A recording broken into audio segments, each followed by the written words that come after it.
सो अभी बात करते हैं पोएम फिफ्थ की, the ball poem by John Elon Mac Alvin Berryman. और जैसे कि मैंने आपको कहा था कि I catch you in the next video, तो I am here for you. I praise again welcome you in poem fifth of 10th class first flight book. So 10th class कैसे हैं आप सब, फिर से पूछ रही हूँ भाई। Keep commenting, keep sharing and keep liking, जैसे मैं हमेशा आपको कहती हूँ। And if you face any of the difficulty you are free to comment. I always watch your comments and I always wait for your comments कि आप क्या लिखने वाले हैं, और मुझे क्यूरियोसिटी रहती है, जैसे आपको भी शायद रहती होगी कि भाई मैम आएंगे तो क्या लेकर आएंगे। और हमेशा मैं आपके लिए बहुत ही प्रिसाइज फॉर्म में कोई भी कंटेंट लेकर आती हूँ, whether it is story, whether it is poem, whether it is any of the writing skills. You will watch the full-fledged writing skill as you all have in your syllabus, letter to the editor and letter of the complaint. So you will get it soon, don't be worried about it. And let's discuss about the poem in brief कि है क्या poem, उसके बाद straightly आगे बढ़ेंगे किसके साथ, stanzas के साथ, ठीक है। अब आगे बात करते हैं, बॉल poem है तो बॉल के बारे में है। Here is a ball, एक बॉल है, बॉस्को की बॉल है ना, जैसे क्रिकेट टीम्स होती है। तो बॉल है क्या यहाँ पर, बॉल एक यहाँ पे एक मटेरियल के लिए यूज हुआ है, एक चीज है जो बार बार यहाँ पर पोएट बताना चाहता है कि भाई एक यंग बॉय है और उससे बॉल जो है अपनी खो जाती है, ठीक है। He loses his ball, but after losing, what he learned? See, losing and gaining are the part and parcels of life. Agree? अगर लॉसिंग ना हो तो गेनिंग का पता ना चले, और गेनिंग है तो लॉसिंग का नहीं पता चलेगा, क्योंकि ये चीजें जो है लाइफ के पार्ट्स हैं, आप इनसे सबसे सीखते हो। एक्सपीरियंस किसको कहते हैं? एक्सपीरियंस इन्हीं को तो कहते हैं कि कुछ चीजें लाइफ में मिलती हैं, कुछ चीजें फिर खो जाती हैं, उनसे हम बहुत कुछ सीखते हैं, रेस्पॉन्सिबिलिटी सीखते हैं, उसके पीछे कुछ ना कुछ आप कह सकते हो ना कि कोई चीज अगर खो रही है तो उसके पीछे कुछ रीजन होता है, और हमेशा एक reason, each and every reason gives you lesson.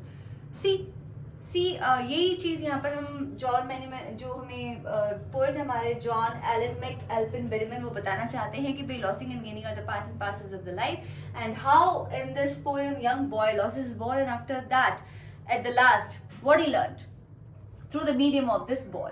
Clear? अब बॉर्न, इनका जन्म कब हुआ था? जॉन बेरेमन का ही born on October 25, 1914 in the USA, and died January 7, 1972 again in the USA. He was the major figure in American poetry in second half of the 20th century. 20th century में ये एक विख्यात आप कह सकते हो, काफी इन्होंने नेम फेम कमाया, काफी रिनॉर्ड ये एक तरीके से पोएट रहे, वहां पर अमेरिकन पोएट रहे। और ये क्या क्या रहे, पोएट रहे, स्कॉलर रहे, इन्होंने काफी अच्छा कुछ लिखा भी, एक अच्छे पढ़ाई में बहुत अच्छे थे ये, प्रोफेसर रहे, इन्होंने प्रोफेसरशिप भी किया। After that he is best known for his works. इनके जो बेस्ट वर्क्स रहे वो रहे his toys, his dreams, his rest, which was published in year 1968, and the most famous was the masterpiece of his was 77 Dream Songs. Clear? After that इधर आइए और मैं आपको कुछ बताना चाहती हूँ। देखो, remember for everything you have lost, you have gained something else. Without the dark you should never see the stars. You're thinking कि मैम ये कोट क्यों लिख रहे हैं, डायरेक्ट स्टेंजास क्यों नहीं बता रहे हैं? ये आप सबके लिए है।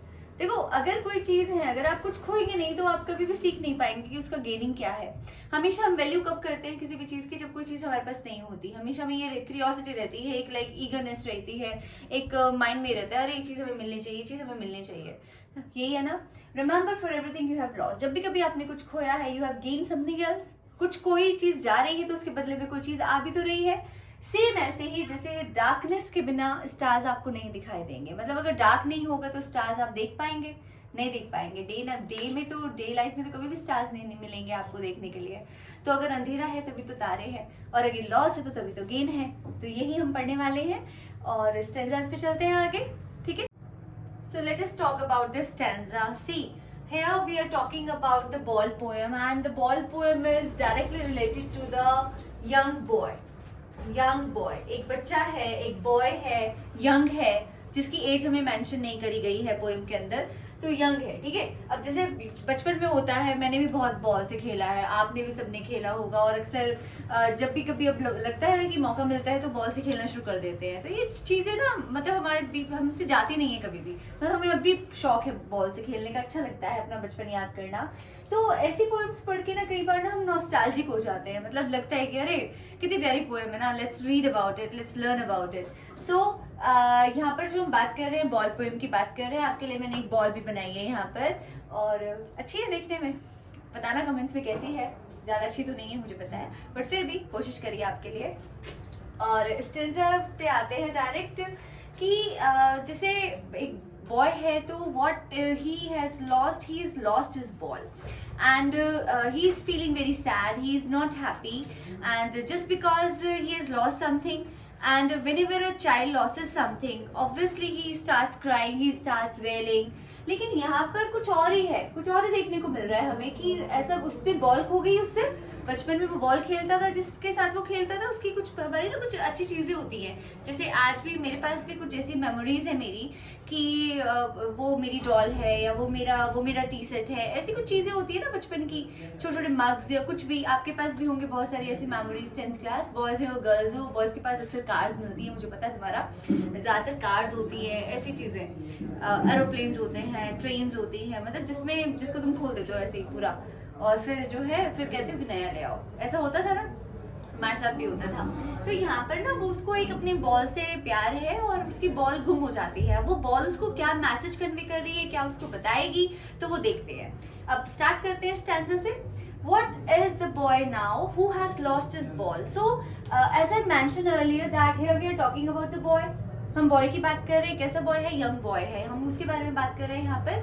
What is the boy now? अब वो बॉय है कैसा, मतलब अब उसकी बॉल एक तरीके से लॉस हो रही है, तो वो कैसा है, मतलब उसका लाइक कैसा लग रहा है, वो कैसे उसके एक्सप्रेशंस हैं। Who has lost his ball, किसके बारे में बात कर रहे हैं? जिस लड़के ने अपनी बॉल को खो दिया, जिससे वो बॉल खो गई, तो वो कैसा है। मतलब बच्चे अगर कुछ चीज खो देते हैं तो कैसा कितना शोर मचाने लगते हैं ना कि अभी लाके दो, अभी लाके दो, अभी लाके दो, अभी चाहिए, अभी चाहिए, है ना, बिल्कुल फैल जाते हैं मार्केट्स में जाके भी, मतलब शॉप्स के सामने से उठते ही नहीं है। तो वही चीजें ना यहाँ पर है, ठीक है। तो who has lost his ball, जिसने अपनी बॉल को खो दिया है, वो कैसा है। What is he to do, अरे व्हाट, मतलब स्ट्रेस दे रहा है यहाँ पर पोएट बार बार कि व्हाट, अब क्या, अब वो क्या करेगा। I saw it go. Who is I here? I is poet here. Very simple. I saw it go. I saw it go मतलब मैंने उसको जाते हुए देखा। नरेटर कह रहा है, जो ऑथर है, जो पोएट है, वो कहता है कि मैंने उसको जाते हुए देखा, वो अब क्या करेगा। और ही कौन था यहाँ पर? ही यहाँ पर कौन है बच्चों? बॉय है, ठीक है। ये टू कपल्स क्लियर हो गए, आगे बढ़ते हैं। Merrily bouncing down the street and then merrily, आपके साथ साथ ना इनके सेंसर्स के साथ साथ बहुत अच्छे से ब्लू पेन से लिखा है ताकि आपको क्लियर हो जाए, थोड़ा सा सुंदर बनाया मैंने इसको, और ताकि आपको कोई दिक्कत ना आए। तो ब्लू पेन से लिखा है, और देख रहे होंगे आपकी बाउंसिंग का मतलब यहाँ पर क्या है, जंपिंग। जैसे हम बॉल को ऐसे करते हैं ना, खेलते हैं उस बॉल के साथ, तो उसको कहा गया है बाउंसिंग, जंपिंग, ठीक है। और मैरिली क्या है यहाँ पर, हैप्पीली, खुशी से। Merrily bouncing down the street, वो जो बॉल है वो मैरिली हैप्पीली वो उससे खेल रहा था, लेकिन अब वो कहाँ चली गई है, स्ट्रीट में। कोई गली सी बनी है, कोई नैरो लेन सी बनी है, वहां पर वो चली गई है। एंड देन, और उसके बाद क्या हुआ, मैरिली ओवर मतलब जो उसकी खुशी थी, जिसके साथ वो खेल रहा था, उसकी जो बॉल थी वहां पर, फॉर अ शॉर्ट मोमेंट वो खत्म हो जाती है। मतलब उसका जो एक खेलने वाला पीरियड था वो खत्म हो गया, क्योंकि बॉल क्या हो गई है, लॉस्ट हो गई है। There it is in the water, वो बॉल चली कहाँ गई है। एमसीक्यूज है इस बार, तो एमसीक्यूज में एक एक पॉइंट ध्यान रखना है, एक एक स्टेटमेंट का ध्यान रखना है कि कौन सी बात कहाँ कही जा रही है, किससे रेलेवेंट है, कितना रेलेवेंसी है, और किसके बारे में कही जा रही है। तो एक एक चीज समझा रही हूँ, सुन लो ध्यान से। डाउन द स्ट्रीट, वो कहाँ चली जाती है, स्ट्रीट में। एंड देन, उसके बाद मैरिली ओवर, वो गेम उसका खत्म हो गया। There it is in the water, it क्या है यहाँ पर, बॉल है। देयर कहाँ पर है वो बॉल, वाटर में चली गई है। तो ये 4 लाइंस आपको क्लियर हो जानी चाहिए, ठीक है।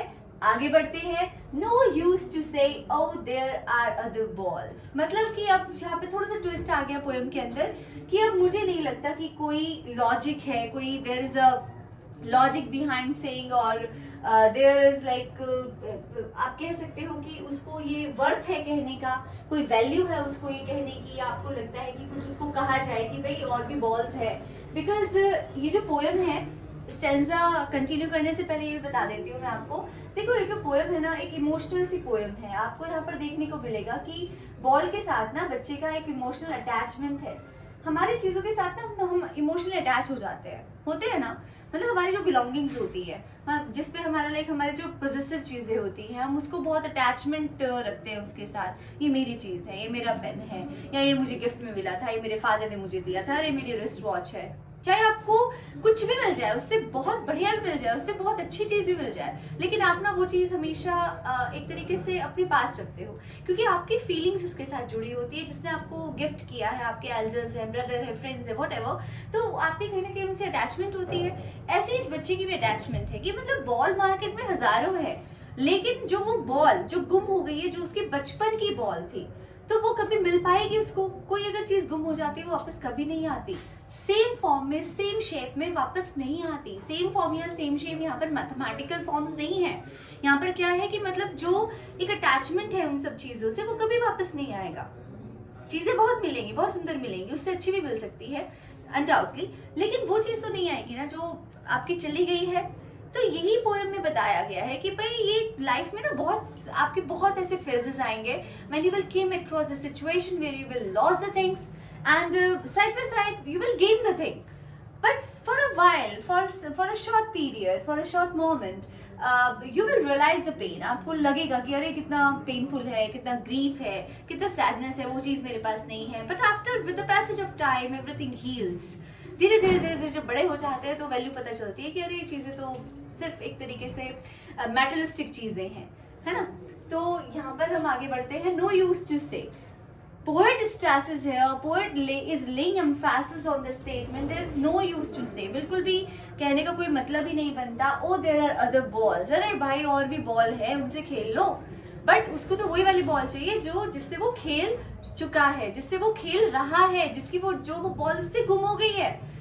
oh there are other balls। अब मेरी कोई चीज गुम हो जाती है तो मुझे कुछ भी लाकर दे दो, जो मुझे रोना है या मुझे तंग होना है या मुझे परेशान करना है वो तो मैं करूंगी, आप भी करते हो, आप कौन सा कम हो, है ना। तो लेकिन कोई बात नहीं, फिर भी अब हम देख लेते हैं यहाँ पर जॉन बैरीमैन हमें क्या समझाना चाहते हैं बेचारे। oh there are other balls, an ultimate shaking grief fixes the boy। here the poet says जो ये ultimate shaking grief है, oh there are other balls पर आ जाते हैं। the word suggests that the loss is not important enough to worry about। oh there are other balls का मतलब होता है, ये जो word suggest है, यहाँ पर जो words यूज करे गए हैं ये important enough to worry about, मतलब कि इनके ऊपर ध्यान मत दो। no use to say और other balls, ये कहना चाह रहे हैं कि अरे इतना important नहीं है कि भाई बहुत सारी बॉल्स है, इतना मत सोचो इन बॉल्स के बारे में। शेकिंग ग्रीफ का मतलब होता है sadness which greatly affects the boy है। यहाँ पर क्या है, शेकिंग ग्रीफ का मतलब जो सैडनेस है जो अफेक्ट कर रही है, किसको अफेक्ट कर रही है, बॉय को अफेक्ट कर रही है, उसके बारे में यहाँ पर यूज हुआ है। Next is fixes. फिक्सेस वैसे तो फिक्स करना किसी चीज को, कोई भी चीज टूट गई, ये मार्कर है मेरे पास, अब ये इसका जो कॉक है ये टूट गया, गिर गया, ठीक है, या फिर यहाँ से इसका पीछे ये कॉक टूट चुका है, तो मैं क्या करूंगी, इसको फिक्स करूंगी, एडहेसिव यूज करूंगी, कोई पेस्टिंग मटेरियल, कोई जो इसको जोड़ेगा वो यूज करूंगी, है ना। तो यहाँ पर क्या फिक्सेस यहाँ पर क्या है बच्चों, फिक्सेस यहाँ पर है फ्रीज, मतलब एक तरीके से स्तंभ रह गया वो, एक तरीके से आप कह सकते हो कि क्या रह गया, शॉक्ड रह गया, अरे ये चीज मेरे से गुम हो गई है। और फिक्सेस द बॉय, ठीक है, बॉय की हम बात कर रहे थे। उसके बाद as he stands rigid, he again used for the boy, boy के लिए यूज हुआ है, चैम्प के लिए यूज हुआ है। stands rigid, rigid क्या होता है, rigid means कहा गया rigid the step, बिल्कुल चुपचाप, मोशनलेस, एकदम से हो गया वो। और आगे कहा थे हम, travelling steering down, yes he was travelling. Travelling का मतलब होता है जैसे वो कांप रहा है, जैसे वो शिवरिंग कर रहा है, शेकिंग हो रही है। स्टेयरिंग डाउन, स्टेयरिंग का मतलब होता है देखते रहना, लगातार कंटिन्यूटी में देखते रहना, घूरते रहना। वो उस बॉल को ही देखता गया क्योंकि वो बॉल पानी में चली गई एंड ही इज नॉट, उसके पास कोई ऐसा सोर्स नहीं होगा कि वो उसको पिकअप कर ले। तो ये तो हमें नहीं पता कि कहाँ चली गई है, कोई नदी में चली गई है, कोई गली में कोई पॉन्ड था, कहाँ चली गई है, हमें कुछ नहीं पता, ठीक है। तो वो बिल्कुल चुपचाप है, उसको देख रहा है बहुत ध्यान से। After that, all his young days into the harbor where, and where he usually played, he used to play where during his childhood when he was child, in a harbor. Harbor होता है जहाँ पर आप कह सकते हो जहाँ पर वो अक्सर खेला करता था, यहाँ पर उसका शेल्टर, जहाँ पर पानी होता है बहुत सारा, है ना, या कोई पॉन्ड हो, कोई रिवर साइड हो, कोई शोर हो, ऐसे वहां पर वो खेला करता था। और ऑल यंग डेज, उसके जो बचपन के दिन थे, जो उसकी चाइल्डहुड मेमोरीज थी, where he spent his days, most of the time, most beautiful days, golden days I must say. हम सब ने भी वो गोल्डन डेज बहुत जिए हैं। आप तो अभी भी गोल्डन डेज में ही हो और स्कूल गोइंग हो आप, तो it's very time, very beautiful time going on. And into the harbour where, कि हार्बर जहाँ पर वो अक्सर खेला करता था उस बॉल के साथ। His ball went. अब वो उसकी बॉल कहाँ चली गई है? हार्बर में। I would not intrude on him. Again the poet says here that I don't have any I don't have any आप कह सकते हो कि I don't have any right to intrude on him. Intrude मतलब मैं उसके मामले में बिल्कुल भी इंटरफेयर नहीं करूंगा कि उसकी बॉल गुम हो गई है, उसकी बॉल खो गई है। Let him learn on his own. कभी कभी होता है ना ऐसा स्टूडेंट्स की आपके पेरेंट्स जो है, कभी कभी आपसे कोई चीज़ टूट गई या आपसे कोई चीज़ गुम हो गई है, या आप कई बार ऐसा होता है कि वो ना आपके साथ जो चीज़ें जुड़ी होती है उनमें कई बार इंटरफेयर नहीं करते, वो जानबूझ के नहीं करते हैं, बिकॉज दे वांट कि आप उन चीज़ों से सीखो। क्योंकि हमेशा एक स्पून फीडर के जैसा अगर वो बने रहेंगे, हमेशा आपके साथ चलते रहेंगे, तो आप कभी भी नहीं सीख पाओगे। हमेशा हम चीज़ों को कब सीखते हैं? जब हम अकेले होते हैं, या फिर जब हमें लगता है कि अरे ये अब हमारी जिम्मेदारी है और हमें सीखना पड़ेगा। आपको हमेशा गाइड किया जाएगा, आपको हमेशा बताया जाएगा, लेकिन एक टाइम ऐसा आता है जब आप कुछ चीज़ों को सीखना शुरू करते हैं। तो यही फेज उसका शुरू हो गया है। पोएट यहाँ पर कहते हैं कि मैं उसको बिल्कुल भी उसके मामले में दखल अंदाजी नहीं करूंगा, इंट्रूड नहीं करूंगा। इंट्रूड को देख लेते हैं हम, क्या है हमारे पास, मतलब harbour the place where ball went, और ट्रैम्बलिंग का मतलब शेकिंग है। इंट्रूड का मतलब होता है here to enter a situation where one is not welcomed, मतलब कि एक ऐसी सिचुएशन जहां पर किसी का वेलकम नहीं हो रहा, मतलब कि इंटरफेयर नहीं कर पा रहे आप। इंट्रूड का मतलब होता है ये, ठीक है। तो पोएट यहाँ पर कहते हैं कि भाई I would not intrude on him, मैं बिल्कुल भी उसको कुछ भी नहीं कहूंगा। I will make him free, I will let him free. A dime another ball is worthless. Poet says here, for him, the boy who lost his ball, the little champ who lost his ball, a dime another ball is. वो जो dime है ना, dime यहाँ पर किसके लिए use हुआ है? 10 सेंट्स के लिए। 10 सेंट्स यूएसए की करेंसी है। जैसे वहां पर हमारे यहाँ पर पैसा होता है, कॉइन्स होते हैं, तो वहां पर जो है 10 सेंट्स होते हैं, और 10 cents is equal to 1 dime. एक डाइम का 10 सेंट्स होता है, ठीक है। तो वो कहते हैं कि a dime another ball is worthless, कि भाई अगर इसके पास जो है 10 सेंट्स भी ले आओ, कोई और बॉल भी ले आओ, तो वो भी वर्थलेस है। अगेन ये कहाँ रेलिवेंट हो रहा है, कहाँ किससे जुड़ रहा है? ये इमोशनल अटैचमेंट ही तो है। जब जो चीज खो गई उसकी वैल्यू कभी खत्म नहीं होती, उसकी वैल्यू उसका इमोशनल अटैचमेंट होता है, उसके प्रति उसका लव होता है, अफेक्शनेट होता है। मतलब आपको वो चीज़ पसंद है, इसलिए नहीं कि वो आप उसको और भी तरीके से हासिल कर सकते हो। बहुत सारी चीज़ें मिल जाएंगी मार्केट में, मैं बार बार यही बात बता रही हूँ आपको।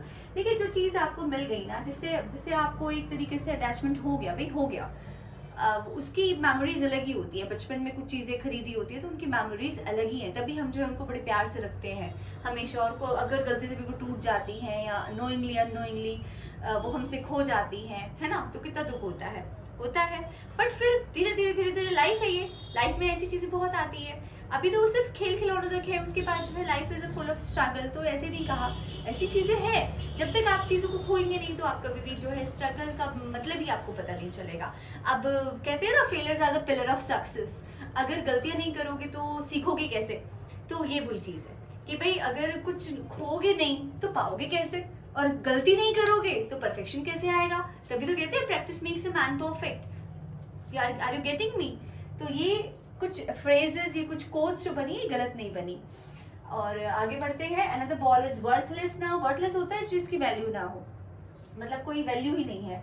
ही सेंसेस फर्स्ट रिस्पॉन्सिबिलिटी। हियर ये हमने काफी कुछ कवर कर लिया है यहाँ पर, और आप देख रहे होंगे लास्ट में हम आ रहे हैं। तो लास्ट में मैंने हमेशा आपको बताया है कि लास्ट में आते आते हम ना कंक्लूजन पे आ जाते हैं। अब यहाँ पर देखो साफ साफ पता चल रहा है, थोड़ा सा आइडिया भी हो रहा है कि भाई अब वो यहाँ से ना पोएट इनको क्या समझाना चाहते हैं लिटिल चैम्प को, रिस्पॉन्सिबिलिटी। रिस्पॉन्सिबिलिटी की क्या होती है रिस्पॉन्सिबिलिटी। कई बार ऐसा होता है कि पेरेंट्स आपको, कई बार उनको ज्यादा होता है तो आपको वो घर पर छोड़कर चले जाते हैं और कहते हैं कि you just keep this key with you and don't let anyone to enter in the room and do take care of the house. होता है ऐसा, होता है ना। फिर आप कितने कंसर्न हो जाते हो ना, अरे टैप्स ऑन तो नहीं है, अरे बल्ब तो ऑन नहीं है, फैन तो ऑन नहीं चल हो रहा, वहां पर गैस ठीक है ना, सब कुछ किचन में सब कुछ ओके है, तो कितना कंसर्न हो जाते हो। उससे आप क्या सीखते हो, रिस्पॉन्सिबिलिटी सीखते हो ना। तो ऐसे ही यहाँ पर ये छोटी छोटी चीजें हमें रिस्पॉन्सिबल बनाती हैं। अपनी जो बिलोंगिंग्स होती है, हमें कब आता है ये सीखना कि भाई ये मेरा पर्स है, ये यहाँ पर मुझे ये वहाँ पर ये चीजें रखनी है, ये मेरा कबर्ड है, ये मेरा वार्डरोब है, ये सब चीजें हम कब सीखते हैं, जब हम रिस्पॉन्सिबल बन जाते हैं, जब हमें बिल्कुल एग्जैक्ट पता चल जाता है कि दिस इज कॉल्ड रिस्पॉन्सिबिलिटी। अगर मैंने इसको ऐसे ही लूजली छोड़ दिया या मैंने ऐसे ही इसको फ्री छोड़ दिया तो ये गुम हो जाएगी, ये मेरे से खो जाएगी। तो हम कितना कंसर्न हो जाते हैं, होते हैं कितना केयरिंग से हो जाते हैं। तो यहाँ पर पोएट भी यही कह रहे हैं, he senses first responsibility with this ball through the medium of this ball. Now poet says that this is the time when he will sense his responsibility for the first time. हम हमेशा कोई चीज हमेशा जब पहली बार सीखते हैं तो हमें धीरे धीरे उसके बारे में पता चलने लगता है। यहाँ पर वो भी जब बॉल खो चुका है तब उसको महसूस हो रहा है कि ये मेरी रिस्पॉन्सिबिलिटी है। क्या, इन अ वर्ल्ड ऑफ पोजीशंस, ये पूरा का पूरा संसार, ये पूरा का पूरा यूनिवर्स पोजीशन से भरा हुआ है। पोजीशंस होते हैं हमारी चीजें, हमारे बिलोंगिंग्स। यहाँ पर देखिए कहाँ पर पोजीशंस, ओन बिलोंगिंगनेस, ठीक है। ये पूरा का पूरा संसार जो है किससे भरा हुआ है, पोजीशन से भरा हुआ है। People will take. Here he wants to give the message to this boy that this is the rule of the nature, this is the rule of the life, this is the bitter truth, this is the universal truth. What? People will take, balls will be lost always. लोग आएंगे जाएंगे, बहुत सारी balls आएंगी, बहुत सारी balls जाएंगी, and balls खोएंगी भी। Little boy, बच्चे समझो, बहुत सारी चीजें तुम्हें मिलेंगी लाइफ में, बहुत सारी चीजों को तुम खोगे लाइफ में, बट इसका मतलब ये नहीं है कि you just keep crying and crying and crying. No, the poem giving us the message that stand and look forward, always look forward, be positive, don't look back. The things will be lost, every time they will be lost, and the things have been meant for losing. Obviously चीजें बनती खोने के लिए हैं, ठीक है। Until and unless you will not lose anything, will you learn what is the value of the gain? क्या होता है गेनिंग, क्या होता है किसी चीज को पाना? कभी भी नहीं। कहते हैं ना hard work page always, and like आप ये भी कहते हैं हम हमेशा कि गेनिंग और लॉसिंग है, it goes side by side. तो वही सब बातें हम यहाँ पर कर रहे हैं। And no one buys a ball back, कि कभी भी ऐसा नहीं हुआ कि कोई चीज किसी को वापस मिली है। Money is external. This is very beautiful line here and it has a beautiful meaning in itself. Money is external, कि मनी तो एक्सटर्नल है, जो भी चीजें हम पैसों से खरीद रहे हैं वो एक्सटर्नल है। वो हम हमेशा अपने सोर्सेज के लिए, अपनी अमेनिटीज के लिए, अपनी फैसिलिटीज के लिए हम खरीदते हैं, not for like it. The different things have different feelings with us, है ना। कोई भी चीज हम जब खरीदते हैं तो उसके पीछे हमारा कहीं ना कहीं सेल्फिश डीड होता है, सेल्फिश नीड्स होती है, हमें डिजायर्स होती हैं। और अब हम सब जुड़ते कब चीजों से, जब हम इमोशनल होते हैं, जब हम उसके प्रति आप कंसर्न हो जाते हैं, केयरिंग हो जाते हैं, केयरफुल हो जाते हैं। तो हम हमेशा मनी इज एक्सटर्नल, मनी तो एक्सटर्नल है। घर में कार है, एक अच्छा सा बंगलो है, एक आपके पास आप सोफा है, काउचेस है, टेबल है, चेयर है, बहुत सारी चीजें हैं। हम अपनी अमेनिटीज के लिए, अपने आप को कंफर्टेबिलिटी जोन में रखने के लिए चीजें खरीदते हैं ना। बाकी जो चीजें इमोशनल है, जो चीजें अटैचमेंट रखती है, उनकी कोई वैल्यू कभी पूरी कर पाया है? कभी भी नहीं, कभी भी नहीं। तो कोई यहाँ पर हमें क्या समझाना चाहते हैं, भाई मनी तो एक्सटर्नल है, मनी को मनी रिप्लेस कर सकता है, लेकिन क्या इमोशंस को, लव को, केयर को, कंसर्न को कभी कोई पूरा कर पाया है? No. He is learning. Here poet says that the boy is learning well behind his desperate eyes. Well behind मतलब डेस्परेट क्या है यहाँ पर, होपलेस, कि आज उसने कोई चीज खोई है ना, तो आज वो चीज को उसको पता चलेगा कि भाई मैंने क्या खोया है और क्या क्या मतलब है इस चीज के खोने का, ये चीज मुझे क्या सिखा रही है। तो यहाँ पर he is learning well behind his desperate eyes. आगे ना पॉइंट पे poet is saying us that there is a boy who loses his ball, and in the second mid of the stanzas you are seeing that what is the situation of the boy now, and as we are coming at the last, then the poet wants to tell us that he is learning, the boy is learning, the losing of the ball is teaching a boy a lesson that this is the life, and in a life you will came across number of the things which you will lost in your life, but it doesn't mean that you sit and start crying. Beside this, what you have to do, you have to stand, you have to look forward. There's an open area, there's an open like the open sky, open field. Run means है कि जागो, उठो, और रोने से कुछ नहीं होगा, चीजें तो ऐसे ही गुम होती रहेंगी भाई।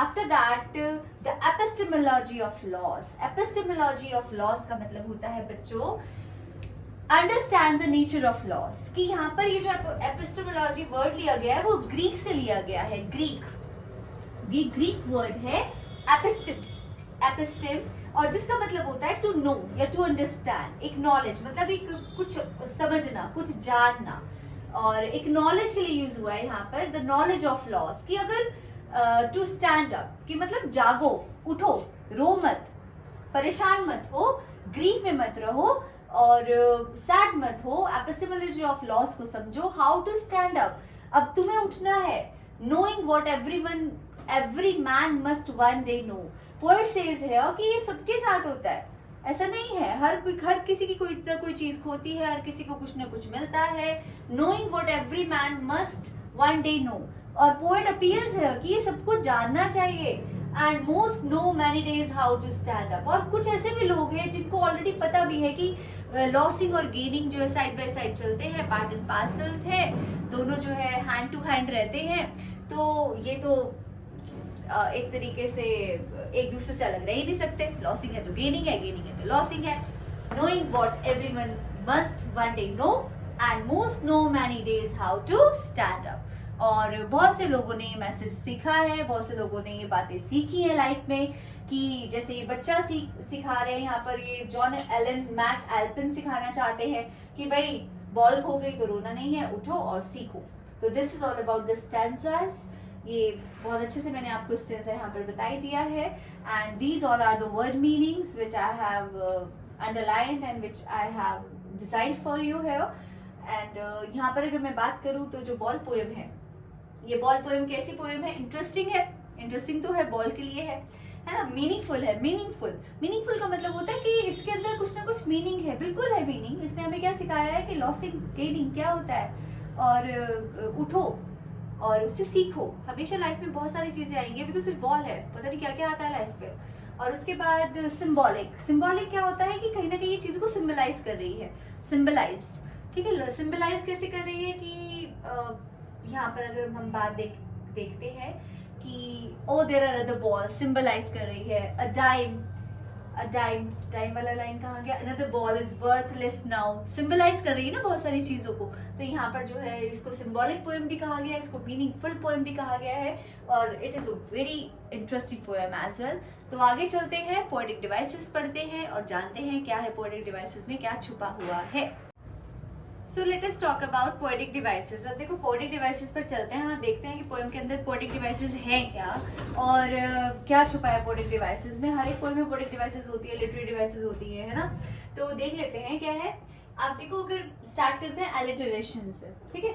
आपके सामने अपनी बुक्स रखो और देखो, उसमें देखते जाओ कि मैम एलिटरेशन कहाँ बता रही है। एलिटरेशन में बता रही हूँ जहाँ पर स्टेटमेंट आया होगा जहाँ पर बाय द बॉल ब्लैक है। हमने एलिट्रेशन पढ़ा भी था कि एलिट्रेशन वो होता है जब कॉन्सोनेंट वर्ड्स का रेपिटेशन होता है, 2 या मोर देन 2 कॉन्सोनेंट वर्ड्स का एक ही लाइन के अंदर रेपिटेशन होता रहता है, उसको कहते हैं हम एलिटरेशन। जैसे यहाँ पर क्या है, ब, देख रहे हो, ब, ब, ठीक है। बी बी बार बार रिपीट हो रहा है ना, तो ये कॉन्सोनेंट है, वर्ड रिपीट नहीं हो रहा, कॉन्सोनेंट मतलब लेटर रिपीट हो रहा है, स्टार्टिंग लेटर, तो इस केस में एलिट्रेशन होता है। उसके बाद देखो मैन, एम, और यहाँ पर भी मैन, मैन और मस्ट, तो म, ठीक है, एलिट्रेशन कहते हैं इस केस में। और अब बात करते हैं हम एनाफोरा की। अब एनाफोरा क्या चीज है? एनाफोरा ये होता है, जैसे ये देखो फर्स्ट लाइन हो गई हमारी, ये सेकंड लाइन हो गई बच्चों, ये थर्ड लाइन हो गई, ये फोर्थ लाइन हो गई, तो स्टार्ट किससे हो रही है? सेम वर्ड से हो रही है ना। What is the boy now, आगे dash dash dash, what is he to do, आगे डैश डैश डैश, उससे हमें कोई नहीं कुछ नहीं लेना देना है। स्टार्टिंग के हमने ये देख लिया कि भाई स्टार्टिंग के जो लेटर्स है ऊपर नीचे बिल्कुल लाइन के सेम है। ऐसे यहाँ पर मैरिली बाउंसिंग, आगे so on, merrily over, so on, तो ये क्या है? स्टार्टिंग का और जो लास्ट है वो बिल्कुल सेम है, मतलब दो कंसेक्यूटिव लाइंस है ना, लेकिन जो वर्ड्स है वो सिमिलर है, सेम है। तो इस केस में क्या होता है? एनाफोरा होता है, बहुत इजी होता है इसको भी पहचानना। उसके बाद एंजैम्पमेंट की बात करते हैं। एंजैम्पमेंट क्या है? I saw it go merrily bouncing down the street. देखो यहाँ पर तो है, यहाँ पर तो कोमा आ गया, लेकिन यहाँ पर तो कुछ नहीं आया ना, ये चीज तो ब्लैंक है ना एक तरीके से, लास्ट जो है बिल्कुल। तो इस केस में ना एंजैम्पमेंट है, और एंजैम्पमेंट ना एक ऐसी पोएटिक डिवाइस है जो आपको थ्रू आउट पोएम में मिलती ही मिलती है, हर एक पोएम में मिलती है। अब देख लो उसके बारे में हम लिखा भी है कि कंटिन्यूशन ऑफ अ सेंटेंस, जब कोई सेंटेंस कंटिन्यूटी में होता है विदाउट अ पॉज, जिसमें हम पॉज नहीं देते, ना फुल स्टॉप होता, ना एक्सक्लेमेटरी मार्क होता, ना कॉमा होता, ना क्वेश्चन मार्क होता, मतलब कोई भी पंक्चुएशन मार्क है ही नहीं। बियॉन्ड ए लाइन, कपलेट या स्टेंजा, मतलब लाइन के बाद या कोई कपलेट हो गई। कपलेट आप सोच रहे होगे कि ये क्या है भाई, कपलेट कहाँ से आया, हमने तो कपल सुना है, तो कपलेट है 2 का, ठीक है, जो 2 लाइन्स होती है उसको कहते हैं कपलेट। या फिर कोई स्टेंजा, जब थ्रू आउट उसके अंदर कोई एंडिंग लाइन में कोई फुल स्टॉप या कोई भी आप कह सकते हो ये है ही नहीं, कॉमा नहीं है, क्वेश्चन मार्क नहीं है, तो उस केस में एंजैम्पमेंट होता है। नेक्स्ट आगे बढ़ते हैं एसोनेंस। एसोनेंस कहाँ से आया? एसोनेंस बना है किससे? वोवल से। अब वोवल्स कितने होते हैं बताइए? कितने होते हैं? 5 होते हैं ना, ए ई आई ओ यू। तो जो सेम जो वोवल का साउंड है वो प्रोनाउंसिएट होता है जब जिस स्टेटमेंट में बार बार, तो वहां पर क्या है? एसोनेंस आ जाता है। Assonance is boy, now, who, lost, who has lost, ठीक है। देखो यहाँ पर ओ, इसमें भी ओ आया, यहाँ पर भी ओ आया, यहाँ पर भी ओ आया, और यहाँ पर भी ओ आया, तो इस केस में क्या है? ये एसोनेंस हो गया। अब आगे बढ़ते हैं, यहाँ पे रेपिटेशन पे आ जाते हैं कि रेपिटेशन क्या होता है। रेपिटेशन और एलिट्रेशन एक जैसे से लगते हैं, लेकिन रेपिटेशन और एलिट्रेशन में डिफरेंस है। वो कैसा है? देखो यहाँ पे रेपिटेशन वर्ड का हो रहा है, ना कि लेटर का, मतलब लेटर का तो आप कह ही लो कि है ही है, बट यहाँ पे हमें ना वर्ड दिख रहा है एक जैसा। व्हाट, बॉल्स, बॉल्स, तो क्या है? ये रेपिटेशन है और एक ही स्टेटमेंट में हो रहा है। What is he to do, balls will be. और यहाँ पर क्या था? मतलब वर्ड एक जैसा नहीं है, बल्कि क्या है? कॉन्सोनेंट एक जैसा है, तो इस केस में क्या होता है? रेपिटेशन होता है। अब बात करते हैं पर्सोनिफिकेशन की। पर्सोनिफिकेशन मैंने आपको पहले बताया था, जो प्रीवियस पोएम्स आई थी उनमें बताया था कि पर्सोनिफिकेशन ना यहाँ से याद कर लिया करो, पर्सन है भाई। अब पर्सन क्या है? पर्सन की हमें क्या देखनी है? ह्यूमन कैरेक्टरिस्टिक देखनी है। हम सब में कुछ ना कुछ कैरेक्टरिस्टिक्स होती है ना, होती है ना, हैप्पीनेस, क्राई, रोना धोना, और एक तरीके से नॉइस, डिसिप्लिन, ये किसी ऑब्जेक्ट्स में तो नहीं होती है चीजें, ह्यूमन नेचर है। तो जब हम ह्यूमन नेचर को किसके जैसा बताते हैं, मतलब किसी चीज का, जो किसी कोई भी चीज है, जैसे बॉल है, बॉल यहाँ पर मैं अगर एग्जांपल लूं तो ये रहा, ball merrily bouncing down the street. Merrily क्या है? हैप्पीली। तो हैप्पीली किसका होता है, किसके लिए यूज होता है? ह्यूमन नेचर के लिए। तो यहाँ पर पर्सोनिफिकेशन आ गया, मतलब किसी भी चीज की जो क्वालिटी है आप वो उसको किसके जैसा बता देते हो? पर्सन के जैसा बता देते हो, तो वहां पर क्या आ जाता है? पर्सोनिफिकेशन आ जाता है। नेक्स्ट आ जाता है मेटाफर। ये मेटाफर क्या है? Metaphor, balls will be lost always. जब जो है ये स्टेटमेंट लिखी हुई है कि balls will be lost always, तो यहाँ पर हम मेटाफर कहाँ बता रहे हैं? मेटाफर देखो क्या होता है, पहले तो ये समझ लो। मेटाफर में इनडायरेक्ट कंपैरिजन होता है ना, इनडायरेक्ट कंपैरिजन को मेटाफर कहते हैं बच्चों। अब यहाँ पे इनडायरेक्ट कंपैरिजन मेटाफर का क्या हो रहा है? Balls will be lost always, balls here symbolise, यहाँ पर बॉल्स बताती हैं पोजेशंस मतलब बिलोंगिंगनेस विच वी लॉस, जो हमसे खो रही है। It also refers to the childhood. अब बॉल्स लॉस हो रही है, मतलब जिस तरीके से एक चीज चली गई वो कभी वापस नहीं आती, ऐसे बचपन भी तो है, बचपन में तो बताया गया है, it also refers to the childhood which he loss never comes back. मतलब कि एक बॉल का खोना किसके जैसा बता दिया है यहाँ पर पोएट ने, किसके जैसा, बचपन के जैसा। तो यहाँ पर इस केस में क्या आ जाएगा, मेटाफर आ जाएगा। तो ये आपकी सारी की सारी पोएटिक डिवाइसेस है। और हम अब आगे बात करते हैं किसकी, थीम की बात करते हैं। तो अब अगर थीम के बारे में बात करेंगे तो साथ के साथ एमसीक्यूज भी डिस्कस करेंगे। तो देखते हैं कि आगे क्या है।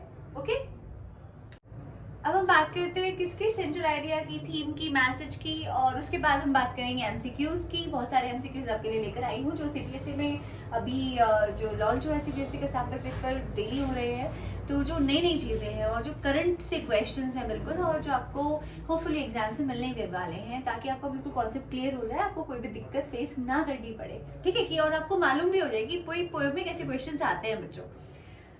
अगर सेंट्रल आइडिया या थीम की बात करते हैं तो शुरुआत कैसे करते हैं देखते हैं। The title of the poem is very symbolic. देखो मैंने स्टार्टिंग में ही बताया, मैं फिर बता रही हूँ कि जो टाइटल है ना पोएम का, बड़ा सिंबॉलिक सा है। सिंबॉलिक मतलब सिंबलाइज कर रहा है ना कहीं बॉल को एक तरीके से हमने सिंबल के लिए यूज कर लिया है। भाई बॉल ऐसी है, बॉल वैसी है, बॉल लॉस हो रही है, बॉल हमें ये सिखा रही है, एंड हैज डीप मीनिंग। ये मैंने बताया भी था, इंटरेस्टिंग है, मीनिंगफुल है, सिंबॉलिक है, सिंबलाइज कर रही है। तो ये बात हम यहाँ पर पढ़ भी रहे हैं बार बार। उसके बाद डीप मीनिंग है। डीप मीनिंग इसलिए है कि बॉल सिर्फ बॉल नहीं है, यहाँ पर बॉल हमें बहुत कुछ सिखा रही है, और बॉल सिखा के रही है losing, the way of losing, the meaning of losing. Okay, after that the theme clearly lays stress on. ये जो पूरी की पूरी चैप्टर की हमारी जो स्टोरी है या पोएम कह लो आप इसको, तो ये जो थीम है ना, ये स्ट्रेस किस पे दे रही है, लॉसिंग पर। Losing something which we love and then learn to grow up. कि भाई वो चीजें जिनसे हम बहुत प्यार करते हैं, जो हमारे लिए बहुत अटैचमेंट रखती हैं, बहुत हम उनसे जुड़े हुए होते हैं, हमारे लिए हार्ट टचिंग होती है, उसके बाद एकदम से हमसे वो खो जाती है। लेकिन क्या हम रोते रहेंगे, क्या हम बैठे रहेंगे, क्या हम ऐसे ही लेमेंट होते रहेंगे और उसके ऊपर जो है एक तरीके से पेनफुली उसको देखते रहेंगे और कोई काम ही नहीं करेंगे? ऐसा तो कभी भी नहीं होता है। या हाथ पे हाथ रख के बैठे रहेंगे, अरे बॉल गुम हो गई, बॉल गुम हो गई। तो आगे बढ़ोगे ना लाइफ में, आगे चलोगे ना लाइफ में। तो लर्न टू ग्रो अप, ये सब चीजें हमें यहाँ पर पोएट ने बताई है। After that it is all about a little boy. बिल्कुल लिटिल बॉय के बारे में, who is in his young life. Young life क्या है यहाँ पर, यंग लाइफ यहाँ पर मैं बताऊंगी आपको कि चाइल्डहुड है, उसका बचपन है।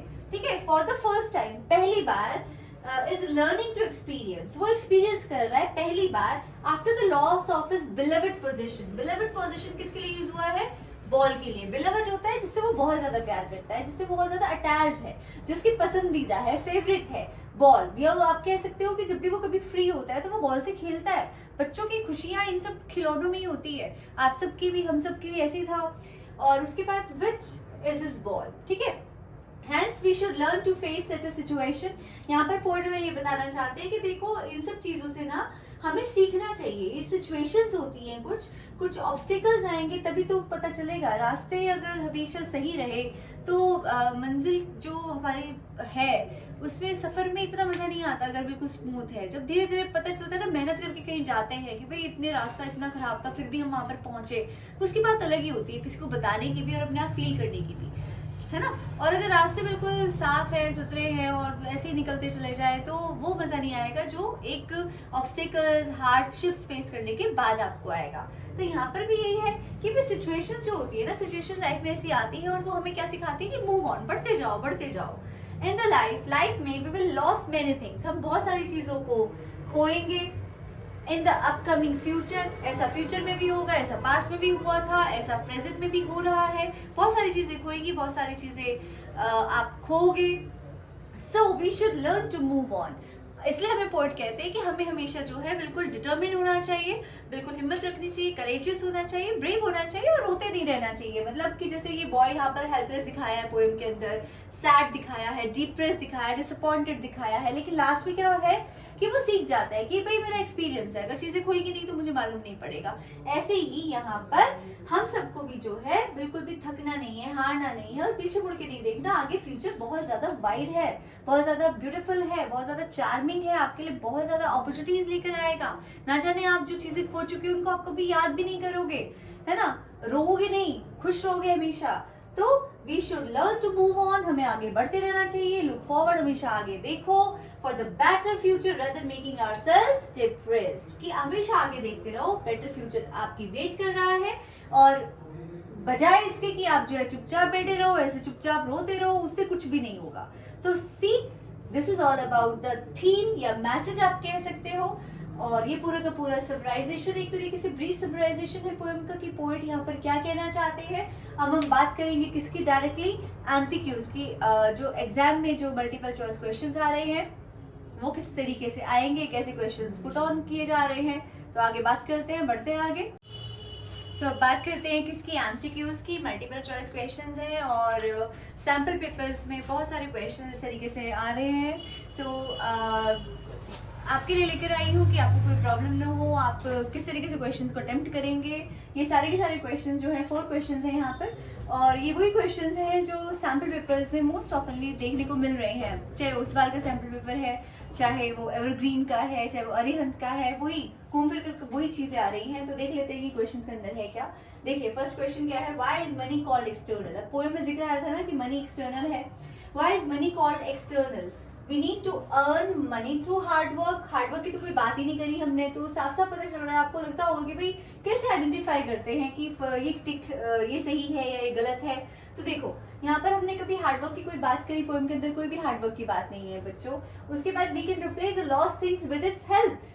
उसके बाद देख लेते हैं, it is made in an artificial way. Made in artificial way की कोई बात नहीं करी, हम यहाँ पे कोई मैन्युफैक्चरिंग तो नहीं कर रहे जिसमें हम आर्टिफिशियल या रियल मैनर से कोई काम कर रहे हैं। उसके बाद नन ऑफ दीज तो हो ही नहीं सकता, क्योंकि कहीं ना कहीं हमें जो ये बी वाला है ना, इस पे सस्पेक्ट है, इस पे थोड़ा सा लग रहा है कि भाई ये होना चाहिए। क्यों होना चाहिए, देखो we can replace the lost things with its help. Yes, अब देखो मनी एक्सटर्नल है, मनी चीजों को खरीद सकता है, लेकिन क्या मनी फीलिंग्स को खरीद सकता है?